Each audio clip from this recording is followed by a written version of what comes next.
دونية. هو للأسف انت عندك حق ان المجتمع بيبص كده، بس صدقني والله العظيم اي واحد اي انسان بيبص للانسانة المطلقة انها حاجة كده دونية زي ما انت كاتب كده، فهو الدوني وهو الواطي وهو اللي ناقص. وانا هنا مش بقى الراجل فيمينست او حاجة ابدا والله، بس هو فعلا يعني انا بشفق على اي انسانة طلعت مطلقة الا في حالة واحدة، لو هي طلعت كسبانة، لانه في ستات بتعرف تظبط نفسها، تاخد منه فلوس ايا كان، دي خلاص خسرت بس على الاقل طلعت بحاجه.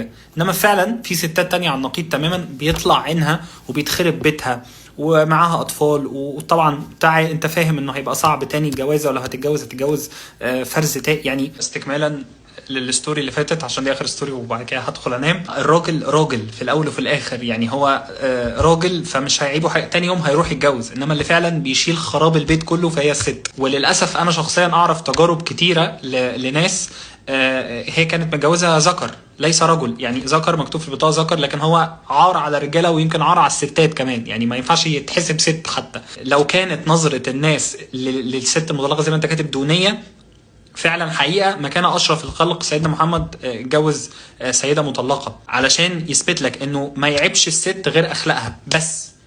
لا يعيبها انها مطلقه، ولا يعيبها انها ارمله، ولا يعيبها انها فقيره، ولا اي حاجه. يعيبها ان الست دي مناسبه ليك او لا، ويعيبها اخلاقها فقط.